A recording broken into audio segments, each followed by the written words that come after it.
Hello, dear aspirants.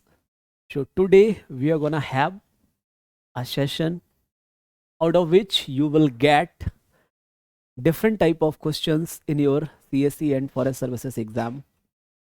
So, what I have designed is as the previous concept talk were of just like 20 to 25 minutes. Here, the class may be 30 minutes, not more than that.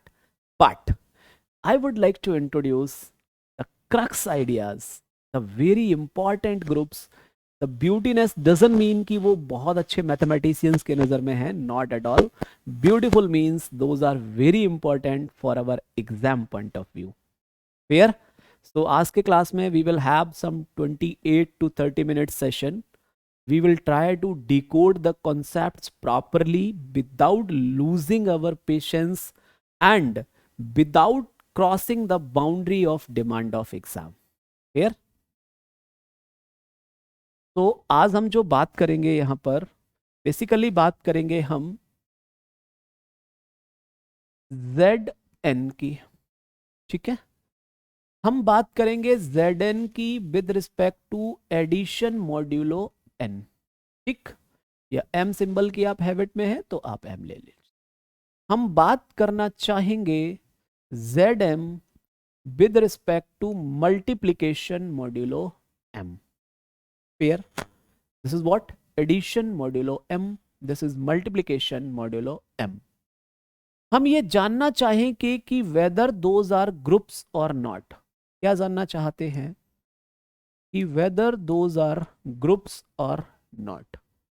न केवल इनके बारे में एक और structure है हमारे पास um. So if you are unaware about then today you will get the crux of that. Again, the target is that whether that is a group or not. Nth roots of unity, a very beautiful group which we have. कौन सा? Nth roots of unity. Believe me, dear fellows, many of you might be thinking कि यार nth roots of unity तो मुझे आता है, लेकिन I will say नहीं आता है, ठीक है। सबको नहीं, हाँ कुछ लोगों को आ सकता है, लेकिन मैक्सिमम ऑडियंस, मैक्सिमम जो यहाँ पर लोग हैं, स्टूडेंट्स हैं, उनको यहाँ पर भी कुछ नया सीखने को मिलेगा।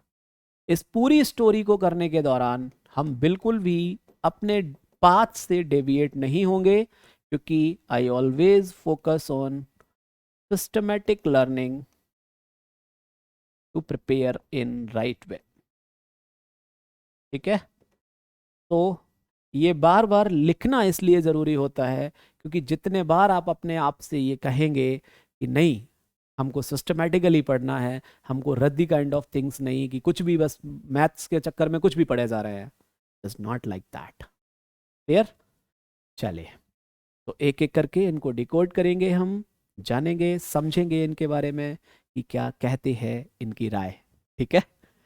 चलिए, so when you talk about the first system, that is Zm with respect to addition modulo m, इस स्ट्रक्चर के बारे में बात करना चाहेंगे। मेरा जो अपना तरीका है, मैं पहले छोटे छोटे एग्जाम्पल्स के थ्रू विजुअलाइज कराने की कोशिश करता हूँ। मैं बिल्कुल भी जल्दबाजी में नहीं होता हूँ कि नहीं नहीं सीधा सीधा आपको जनरलाइज्ड वे जो कि कृष्णा सीरीज में लिखा है या किसी भी बुक में जो आप फॉलो करते हैं, गैलियन उसमें लिखा है बस वही बता दो। नॉट लाइक दैट, बिकॉज गैलियन इज़ अ फंटाबुलस बुक। तो उन्होंने, तो मतलब उनका जो तरीका है मैंने उसको अडॉप्ट किया है, और अलजेब्रा की जो मेरी अंडरस्टैंडिंग है वो आप यकीन मानिए मल्टीफोल्डेड इंक्रीज्ड, राइट। तो लेट्स डू इट। तो हम पहले तो विजुअलाइज करने की कोशिश करेंगे कि बेसिकली हम करना क्या चाहते हैं यहाँ। देखना, सपोज दैट मैं आपसे कहूँ कि Z2 एक सेट ले लो, तो obviously it has modulo classes. Please don't miss interpret 0 and 1 as integers here. If you are doing this mistake, don't forget to attend the concept talk of decoding modulo system, क्योंकि आपकी आंखें खुली की खुली रह जाएंगी कि यार ये क्या होता है, ठीक है। तो यहाँ 0 और 1 सिंपल इंटीजर्स नहीं हैं, ये क्लासेस हैं, ठीक है। ये जीरो जो लिखा है ये खुद में इनफाइनाइट एलिमेंट्स को रख रहा है, ठीक। इतना ही ये सारा कापी है। मैं ये जानना चाहता हूँ कि with respect to addition modulo 2 अगर मैं इसकी कैले टेबल बनाने की कोशिश करूँ तो what will happen. Clearly no element of the Cayley table is out of the set, so closure is satisfied. Integers follow, yeah, this modulo system, they follows the associativity, so it is okay. Since there exists 0 belongs to Z2, so identity is also satisfied. 0 का inverse is 0, 1 का inverse is 1, किस में? In the structure Z2. So what you can say, yes, Z2 is a group. You can say like this. Z3 उठाते हैं, ठीक है। Z3 क्या, थोड़ा बड़ा उठा लेते हैं, Z5 उठा लेते हैं। 0 1 2 3 4। जब आप इसकी कैले टेबल बनाने जाएंगे with respect to addition modulo 5, 0 1 2 3 4, 0 1 2 3 4, sorry,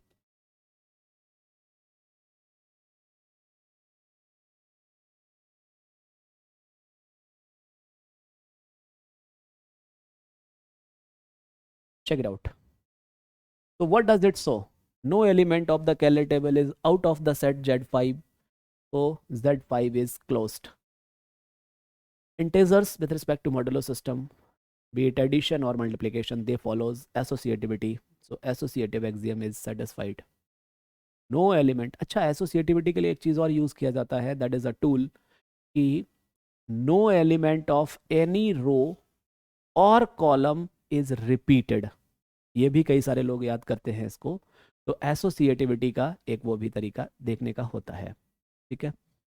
inverse की बात करें तो 0 का इनवर्स इज 0, 1 का inverse is 4, because 1 is composed with 4, then you get the identity element, तो this is again a group, right. अब जब हमसे जनरलाइज्ड वे में लिखने की बात आती है तो हमको थोड़ा सा तनाव आने लगता है, तो वो तनाव ना आए, क्योंकि हम यूपीएससी में मैथ्स ऑप्शनल के लिए, ऐसा नहीं कह रहा हूँ कि ये टफ है, ये पेपर एक सब्जेक्टिव नेचर का है, तो इसकी अपनी डिमांड्स होती है, ठीक है। कभी भी आपको mathematical language, properly mathematical language लिखने से हेजिटेट नहीं करना चाहिए, और कुछ उसमें होता भी नहीं है, केवल आपकी लर्निंग्स, केवल आपकी जो वेज रहे सीखने के, वो उनके तरीकों में थोड़ा सा डिफरेंस हो सकता है, इसलिए आप हो सकता है कंपैटिबल ना हो, लेकिन एक बार लिखने की कोशिश जब करना सीख जाएंगे यू विल फील गुड। तो जब आप ZM की बात करते हैं प्यारे दोस्त, तो it is a set containing these elements. These are all classes, not simple integers, right? So let's say you write here 0 1 2 3 m minus 2 m minus 1, 0 1 2 3 m minus 2 m minus 1. So if you doing compose 0 plus 0 0 plus 1 0 plus 2, 1 के साथ में 1 2 3 4 m minus 1 0 2 3 4 5 m minus 2 m minus 1, like that. When you do this composition, this is m minus 2, this is m minus 1, then 1 2 3, sorry, m minus 2, this is 1, this is 0, then 1 2 3. If you go here, m minus 1, m minus 2 plus m minus 1, so what will happen? What are you gonna get there? Think like that. M minus 1 plus 0, m minus 1, m minus 1 plus 1, m is represented by 0. ऐसे करके सोचना है, right? Keep on doing like this. So if you observe, yes, from Cayley table, क्या है? ZM with respect to addition modulo m is a group. Clear? तो इसको मैंने थोड़ा सा जल्दी इसलिए किया क्योंकि जो आप जिस चीज़ के लिए इन कॉन्सेप्ट टॉक्स को अटेंड करते हैं वो ये चीज़ें नहीं है कि यहाँ मैं आपको फालतू में मूर्ख बनाऊँ। हाँ, विजुअलाइजेशन कराना था, एक प्रॉपर विजुअलाइजेशन कराया, आपको मॉड्यूलो सिस्टम्स में क्या ख्याल रखना चाहिए कि, तो मॉड्यूलो सिस्टम्स के लिए already decoding the modulo system को रेफर किया कि आप उस लेक्चर को अटेंड करना ना भूलें, राइट। अब आप देखिए, हमने जब क्लास स्टार्ट किया तो आपसे कहा कि we are interested in addition modulo M and multiplication modulo M, इसी की चीज में। For example, be on the board please, अगर मैं आपके सामने Z6 ले लूं, ठीक है, और मैं ये चेक करना चाहूं कि with respect to multiplication modulo ये ग्रुप बनाएगा या नहीं बनाएगा, ध्यान से देखना। तो 0 का inverse 1/0 that does not belongs to Z6, तो ये ग्रुप नहीं बनाएगा क्योंकि इनवर्स एक्सियम सेटिस्फाई नहीं करेगा। तो अगर 0 को हटा दिया जाए, मतलब एक नया सेट ले लिया जाए Z6 स्टार जिसमें 1 2 3 4 5, क्योंकि 0 ने तनाव दिया, तो क्या 0 को मैं हटा के सोच सकता हूं? अब यहां पर अगर मैं फिर से मल्टीप्लिकेशन मॉड्यूलो के रिस्पेक्ट में बात करूं, तो क्या ये ग्रुप बना पाएगा? अब ये अगेन ग्रुप नहीं बना पाएगा with respect to multiplication modulo, क्योंकि जब मैं 2 और 3 को कंपोज करूंगा with respect to multiplication modulo 6, it will be 6, 6 in modulo 6 is 0। तो कहने का मतलब ये क्लोजर ही नहीं होगा। Did you get my point? The same thing you can apply over कि क्या Z5 star means non zero, इसके नंबर्स ले लिए तो इसके अंदर आ गया 1 2 3 4। यू विल सी कि ये जो है मल्टीप्लिकेशन मॉड्यूलो के रिस्पेक्ट में ग्रुप बना रहा है। चेक कर लीजिए आप।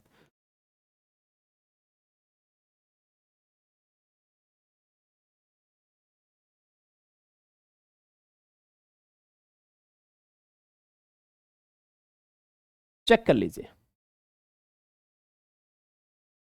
तो रिकॉर्डेड सेशंस का यही है कि थोड़ा सा पेस पे जाना होता है, लेकिन जब आप रेगुलर लेक्चर्स में रहते हैं, यू नो कि इन चीज़ों पर हम, कोई भी बच्चा जिसने कभी मॉड्यूलो सिस्टम्स नहीं पढ़े हैं उसके लिए भी, उसको भी डेप्थ में लेकर चलते हैं। तो यहाँ पर ऐसा नहीं कुछ मिस कर रहे हैं, हाँ, चीज़ों को बार बार नहीं बोलते हैं, क्योंकि यही रिकॉर्डेड सेशन का ब्यूटी है। अगर आपको सुनना है तो दोबारा सुन लीजिए। राइट और नॉट? तो this is the option available for you.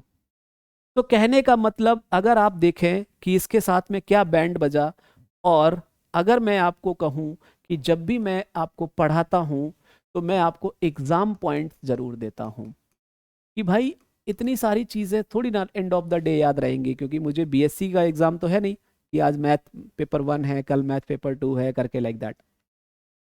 UPSC में मेंस के एग्जाम शेड्यूल में हम सब जानते हैं, जिन्होंने भी मेंस दिया होगा, ठीक है, तो उनको पता है कि कितना हेक्टिक शेड्यूल रहता है। एक ही दिन के अंदर दोनों पेपर्स आपको परफॉर्म करने हैं, उसके पहले लैंग्वेज पेपर्स हैं, उसके पहले 5 दिन का गैप है, लेकिन वो गैप कितना होता है इस चीज़ के बारे में मैं कई बार आपको बता चुका हूँ। तो इसी यूट्यूब प्लेटफॉर्म पर लेक्चर्स अवेलेबल हैं। तो 2.5 घंटे का एक सेशन है, how to strategize. You can attend that. You can basically get the feeling how a man think, how a student actually, how a student think to prepare, strategize the things from the prelims to interview with the mathematics optional, because this is altogether a different story. तो यहाँ पर आपको consolidate जरूर करना चाहिए। आप हमेशा ये नहीं सोच सकते कि नहीं नहीं इतना सारा पढ़ लिया, ज्ञान इकट्ठा कर लिया तो परफॉर्म कर देंगे। It is not like that. तो एग्जाम पॉइंट्स आर समथिंग कि जो अब आपको इस पूरे कैलकुलेशन पूरी ऑब्जर्वेशन के बाद याद रखना है। तो Z M with respect to addition modulo M is always a group, ठीक है। जेड पी स्टार कई बार नहीं लिखा जाता है, लेकिन फिर भी वो इनहेबिटेड होता है। With respect to modulo P is always a group. इसके अलावा अगर आपने where P is a prime number, okay, where P is a prime number, तो ये 2 पॉइंट्स आपको याद रखने होते हैं। क्यों होता है ऐसा, वो मैंने यहां पर डिकोड कर दिया। चल I proceed to the next. कोई दिक्कत यहाँ पे? I hope no. चले, अब एक हमारे पास दूसरा जो ग्रुप है बहुत ही फंटाबुलस है। देखना ध्यान से, यहाँ पर अगर आप मुझसे कहें तो मैं आपको आइलर्स 5 फंक्शन भी इंट्रोड्यूस करके चलूँगा, तो समझ आएंगी चीज़ें। अच्छा, आपको प्राइम और रिलेटिव प्राइम में अंतर पता है? चलिए, एकदम बच्चा लोग की तरह मैं आपको स्टार्ट करता हूँ सेकंड कैटेगरी ऑफ क्वेश्चंस पे। तो ए number n is said to be a prime number if it has exactly two positive divisors. क्या है? आप डेफिनेशंस नहीं पढ़ते हैं, आप तो रट लेते हैं वन एक प्राइम नंबर है कि नहीं है? नहीं है। क्यों? वन का पॉजिटिव डिवाइजर केवल एक ही है, वो है वन इटसेल्फ। पॉजिटिव क्यों बोला? इसके अंदर भी ब्यूटी लाई करती है। वन के दो डिवाइजर्स होते हैं, एक तो वन होता है, एक माइनस वन भी तो होता है। Got it? तो one is not a prime number because it has only one positive divisor. जबकि डेफिनेशन क्या कहता है?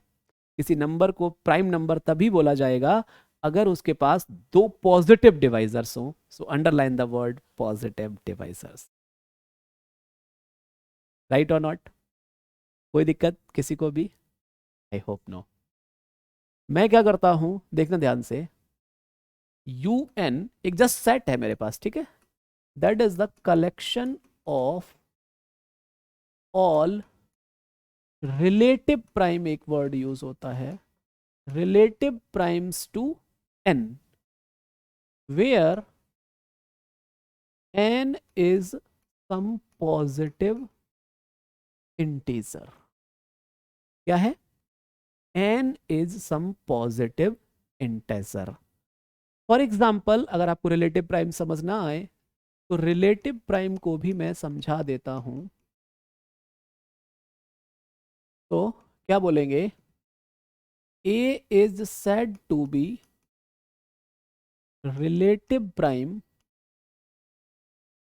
to n if A और n का GCD, this symbol represents the GCD bracket वाला part, greatest common divisor is one. Means सबसे बड़ा ऐसा नंबर जो a को भी डिवाइड करता हो, n को भी डिवाइड करता हो, वो वन चाहिए, तभी a n का रिलेटिव प्राइम कहलाएगा। और यहां पर जो हम a ले रहे हैं वो ले रहे हैं पॉजिटिव इंटीजर्स, नेगेटिव्स और जीरो की बात नहीं कर रहे हैं UN के लिए। तो बेसिकली होता क्या है? UN contains those positive integers which has the GCD with n is 1 और k जो है हमारा that is greater than 0 less than n, या फिर k greater और equal to 1 भी बोल दिया जाता है। ठीक है, चलिए। तो फॉर एग्जाम्पल अगर आपसे कोई कहे U8 क्या है, तो U8 is nothing but collection of all relative primes to n। तो 1 और 8 का GCD 1, 2 और 8 का GCD 2, so 2 will not come here। 3 और 8 का GCD is 1, 5 और 8 का GCD is 1। फॉर एग्जाम्पल कोई आपसे कहे U10, तो 1 और 10 का GCD is 1, 10 और 10 का GCD is 1 10, so 10 can not be here, means n कभी भी UN के अंदर नहीं आ सकता, इसीलिए लेस देन है। सो 1 3 7 9, you can write U40, U50, U100, whatever you wish to have, collection of relative primes। right or not?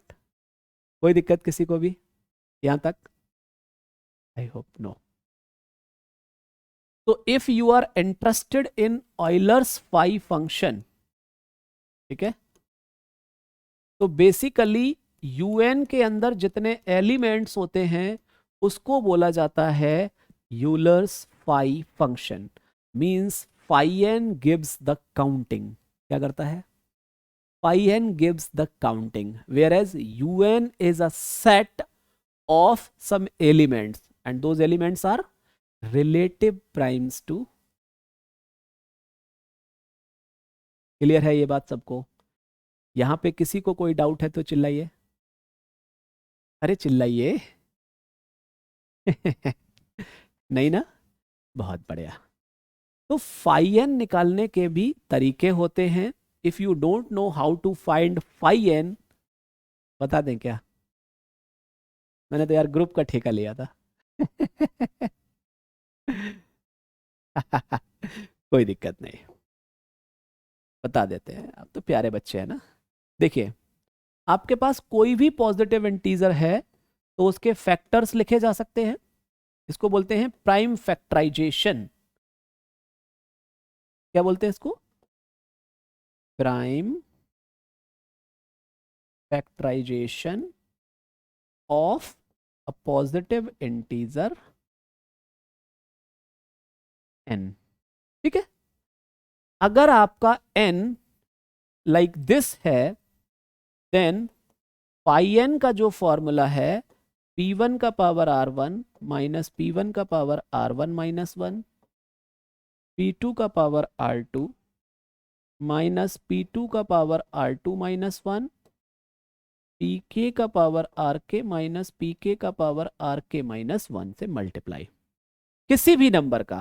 For example अगर आपको चाहिए हो पाई 10 क्या होगा, ठीक है, तो 10 के प्राइम फैक्टराइजेशन है 2 इंटू 5, यहाँ 2 का पावर 1, यहाँ 5 का पावर 1, तो 5 10 लिखने जाएंगे, सो दैट विल बी 2 का पावर 1, 5 का पावर 1, तो that is 2 minus 1, 5 minus 1, that comes out as 4। गिन लीजिए U10 के पास कितना एलिमेंट है, 4। तो अब आप मान लो 100 का फैक्टराइजेशन लिखे किसी का भी, तो फाई एन जो है वो gives that gives the number of elements in. I hope it will be clear to all. किसी को दिक्कत तो नहीं यहाँ तक? अरे कह दो भाई हाँ या ना। चलिए, तो होता क्या है प्यारे बच्चों, अगर आप U10 के बारे में बात करें मल्टीप्लिकेशन मॉड्यूलो 10 में, तो चेक कर लीजिए कैले टेबल।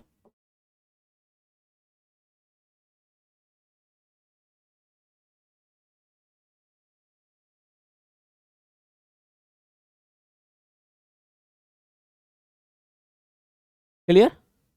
अगर आपको मॉड्यूलो सिस्टम्स के बारे में दिक्कत है तो आप डिकोडिंग द मॉड्यूलो सिस्टम को मत भूलें। It shows all elements are of the set U10। ठीक है, एसोसिएटिव मॉड्यूलो मल्टीप्लिकेशन में satisfied. Identity 1 is the identity element of this structure. Inverse तो क्लोजर हो गया, एसोसिएटिव हो गया, आइडेंटिटी क्या है 1। इनवर्स की अगर आप बात करें, सो 1 का इनवर्स इज 1, 3 का इनवर्स इज 7, तो 7 का इनवर्स विल बी 3, 9 का इनवर्स इज द 9 itself। ठीक है, so what you can say, yes, U10 is a group। okay, similarly you may have very beautiful observations about U8 as well, so don't forget to do these observations, क्योंकि ये बहुत ही आपको like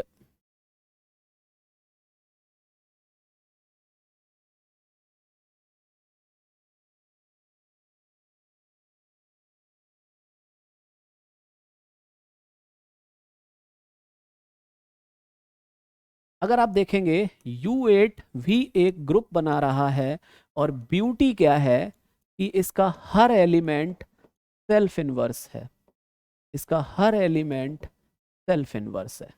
जबकि U8 के पास भी 4 elements हैं, U10 के पास भी 4 एलिमेंट हैं, U10 का हर एलिमेंट सेल्फ इनवर्स नहीं है, U8 का हर एक एलिमेंट सेल्फ इनवर्स है।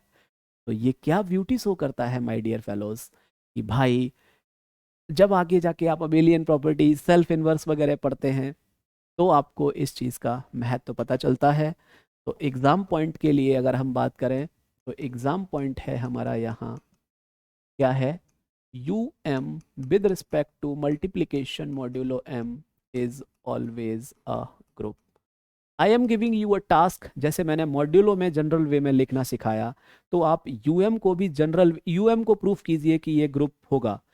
कैलेट टेबल से बात बनेगी या नहीं, क्या मुझे theoretically closure associative identity inverse लिखना पड़ेगा?